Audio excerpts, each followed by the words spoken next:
Uspoređivanje brojeva do 100. 4 je manje od 6. 5 je veće od 2. 3 je jednako 3. 4 je manji od 6, pa je 40 manje od 60. 5 je veće od 2, pa je 50 veće od 20. 3 jednako 3, pa je 30 jednako 30.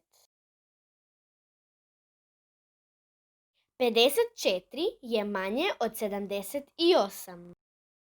Veći je onaj broj koji ima više desetica. 52 je manje od 56. Ako brojevi imaju jednak broj desetica, veći je onaj broj koji ima više jedinica.